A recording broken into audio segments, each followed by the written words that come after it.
Debbie, and I lead developer relations at Lit Protocol. And today I'm going to go over decentralized cryptography with Lit, talking about our access control product and our programmable cloud keys, with a focus mainly on programmable cloud keys.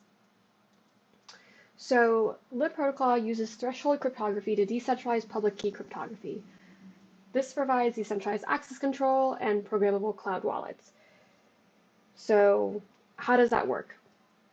We do it through distributed key generation with threshold cryptography. In the context of the Lit network, threshold cryptography is used to generate shares of a new public-private key pair in a process called distributed key generation. This means that the private key of this key pair never exists in its entirety ever. Instead, each node holds a private key share, which they can use to both sign and decrypt data, just like a regular old private key. So with that underlying architecture, this allows Lit to have two core products. One is our encryption product, encryption access control, so encrypt information so that it can only be accessed by authorized parties. And then two, signing. So sign or write data to blockchains, databases, storage networks, and other state machines with digital signatures. So on that decentralized access control side, that read side, this would be, I'm going to go through a flow of how that happens with our nodes. So each node reads a blockchain to check if a user meets access control conditions. And then a threshold of nodes grants the user capacity to decrypt specific data. So in this case, with the threshold cryptography, we're setting that to be 2/3 of the nodes need to send back the same response. So in an example of having 100 nodes, 67 of them need to send back that same response to say, yes, this person meets these conditions and can decrypt this information or have access to this information. So that enables private data on the public web, being able to use encryption and access control.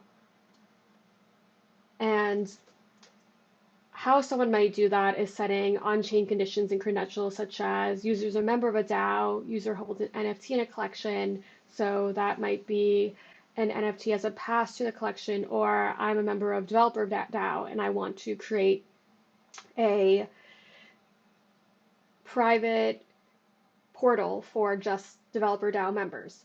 And then that can go as specific as holding a certain amount of ETH, or user owns a specific wallet address.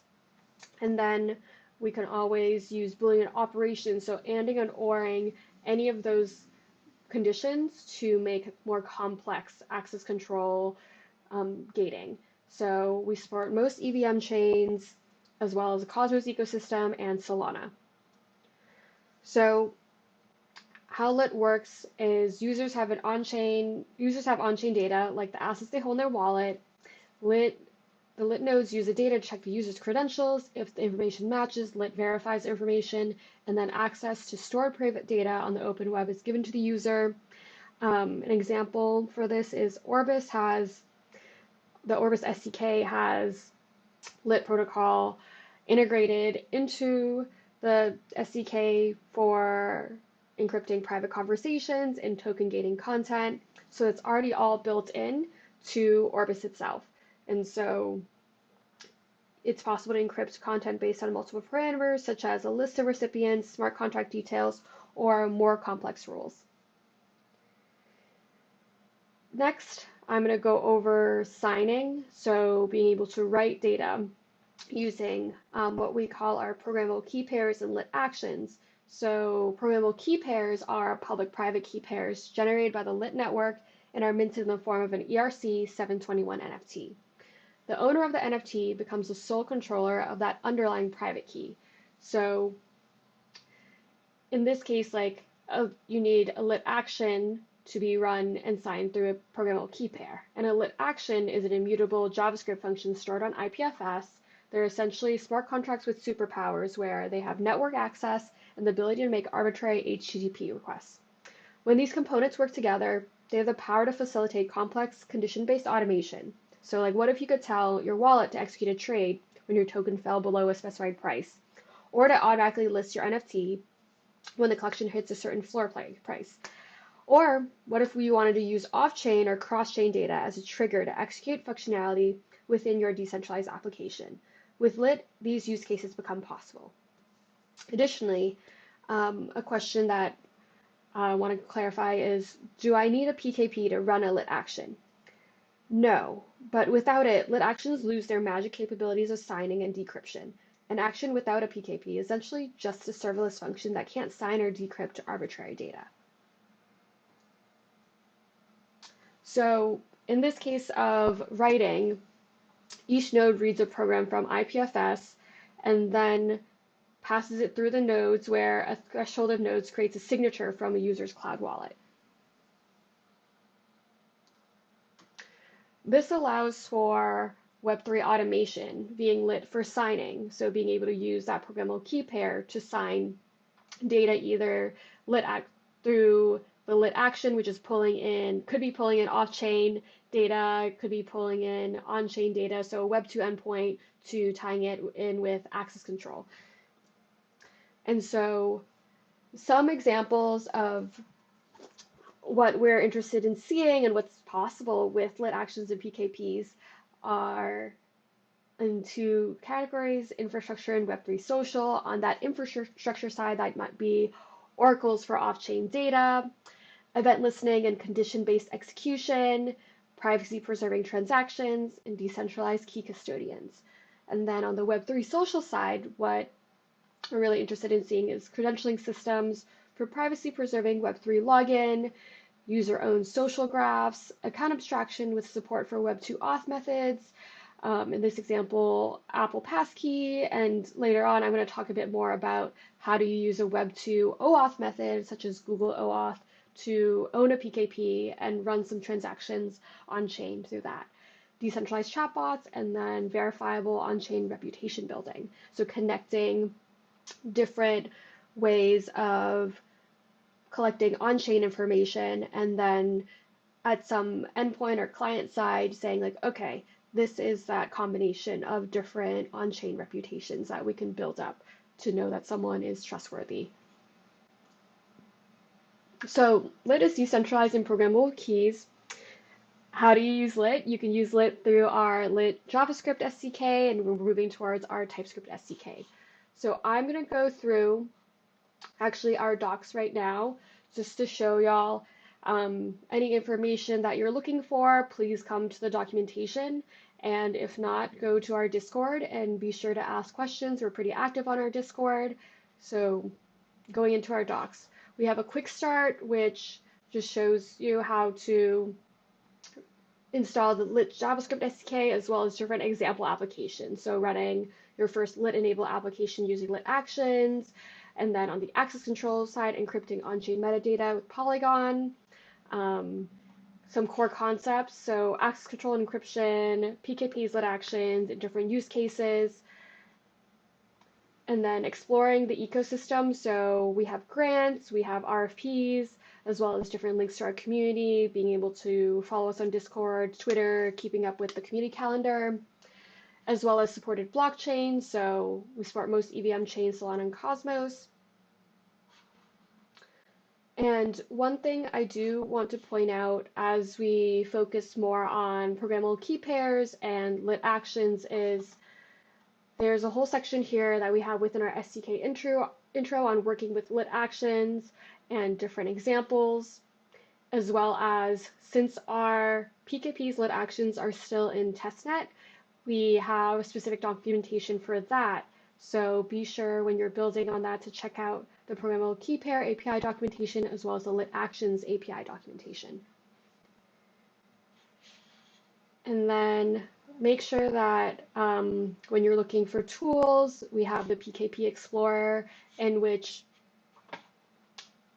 let me see where our PKP Explorer is. Our PKP Explorer is where someone can go to mint a PKP and then create an action. And then I'll let that load and come back to it. So in those cases, like please go to our docs, please check it out. We update that regularly. We try to have as much information as possible. Okay. So some examples that I'm going to go into with lit actions and PKPs. The first one will be using the weather API. So getting a sign response from the weather API using lit actions. And why this is a interesting kind of demo that we wanted to show and we wanted to build out is how do we have trusted sources and how do we be able to say that this endpoint, this Web2 endpoint is a trusted source. And so one paradigm very within the Web3 realm is being able to sign for that information. So what if that response from the weather API came back signed saying, yes, this is from a trusted endpoint. I know this is from the weather API. And so that adds a degree of trust within the online ecosystem saying like, okay, here are these endpoints that I know the information. I I think this information is something I would like to know and I give some credibility to. So let's check that out. And so let's first go over that lit action code, which shows the fetch to that weather API endpoint, as well as that property that we've set as the on the user side of client side saying, okay, I want today's weather, tomorrow's weather. And then checking out how we run it through the lit nodes. We'll call the lit node client to execute that JavaScript, which passes in that lit action code, as well as the public key of that programmable key pair. So say I want to do today's date.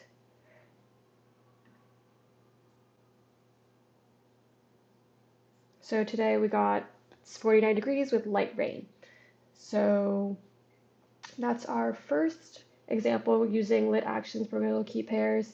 Next, I want to show y'all how to, a demo example of using Google OAuth to mint a PKP and sign using that PKP. So in this demo, this is a wallet abstraction example of showing how it's possible to abstract a wallet away and be able to set up a Web2 authentication method to owning a programmable key pair. And in owning that programmable key pair, being able to set signing for that PKP. So I'll show the post for that, which is a proof of concept of how to mint a programmable key pair and execute an on-chain transaction just a Google account. In this case, let's see, we have a bit of like a sample code base as well as a more private repo that in the private repo, it's that relayer that takes these transactions, mints the PKP, does these transactions, sends it to write on Polygon, and Lit is subsidizing this, so it's being able to set something that's gasless and really being able to make Web2 onboarding to Web3 as easy as possible. And some things that this allows is account recovery. So account recovery through a Web2 method, where in this example, as soon as someone auths in with their Google account, they're not asked to save a 12-key passphrase. They're not asked to hold any keys. That Google OAuth is enough to associate that with that programmable key pair. And so we have a bit of a diagram on like how that works, as well as what gets passed back at the end, which is that PKP public key. So that from that front-end client, we can call in different endpoints and pass in that public key to sign. So an example in this case would be that PKP public key is passed back to sign, to set something on-chain, so setting an on-chain credential. And we're excited to see what folks build with this. We have a lot of functions that will help with authorizing through auth methods being able to associate to PKPs. So that is, I think, one of the next biggest ways of making Web3 easier to use, and especially on a social graph or social network like Orbis, being able to easily onboard people and then have people own this underlying programmable key pair to associate with the ceramic stream and be able to hold data, write data on these dApps. And then last example I'm going to show y'all is conditionally assign using Lit Actions. So being able to pull in Web3 access control with a Web2 application. So that Web2 application is just checking like, okay, we'll return a JSON based on if the transaction is within 2 minutes of a set time. And then that Web3 application side is checking an ether balance is greater than the min balance set. So that is our weather API. Okay, conditionally assign. So in this, actually, I'm going to start at the bottom where we're calling the lit action, or yeah, where we're calling executing the JavaScript. So here, that Web3 side is we're actually passing in a condition, which is checking that wallet and saying with the condition type EVM basic, with the chain Ethereum, method ETH get balance, which at the end is we're doing a comparator, calling that min balance and being able to say, okay, sign if the min balance passed in is the ether balance is greater than or equal to that min balance. And passing that into our lit action code, let's check the lit action code out where we see the condition here where we're going to do lit actions check conditions. We're going to first check that satisfying condition and then additionally check now that timestamp. And so if both are true, let's send back a signed response. If they're not true, then we are not going to send back a response. Okay.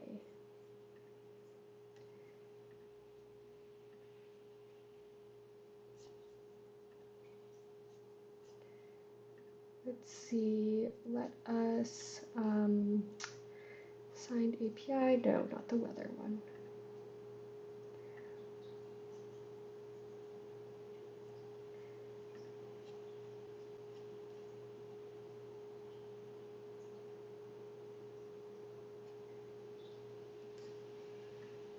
Let's say we want that min balance, that's my name, and then let's say within 10:30 a.m. Let's run the lit action.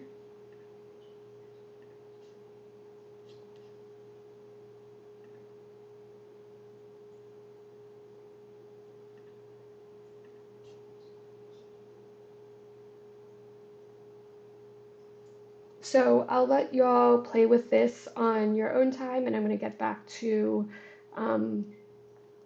what is available for bounties with Lit and Orbis. So as you've seen, there are a lot of different use cases of what's possible with PKPs and Lit Actions, and so we want to give out 2 prizes for the most creative use case for Lit Actions and programmable key pairs.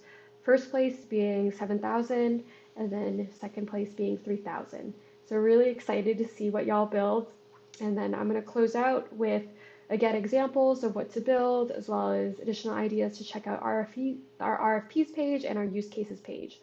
So first idea is like credentialing system with the Web3 social graph. So being able to bring in different types of credentials into something like a social graph like Orbis, or this account abstraction with support for Web2 auth methods. So in that example previously, that demo, being able to bring in Google OAuth to creating an account on a dApp and having an underlying smart contract wallet that's able to do these transactions on behalf of that Web2 account.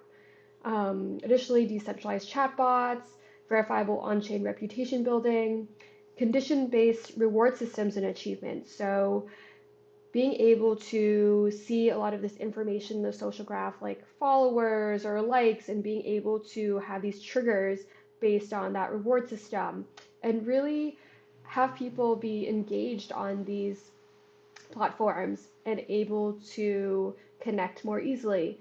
And then last thing that I'm super, super excited about, especially with Orbis, is this ability to do multi-wallet writes to a single ceramic stream. So right now on ceramic, it's very much a one-to-one, one wallet to a stream, an ownership of a stream, and only one wallet is able to write to that stream. So how do we have multiple wallets be able to write a ceramic stream? Well, you can set a PKP to be the wallet that writes the ceramic stream, and then set the ability for multiple wallets to sign with that PKP. So that allows different ways of accounts being able to edit a post together, to collaborate on different information that's out there on Orbis through ceramic. So excited to see what y'all build. Thank you so much. Again, I'm at Lit Protocol and I'm Debbie. And if you have any questions, please join our Discord. Please post in there, as well as we're very active on our Twitter account. We're very active across social media. So be sure to just ask us if you need help.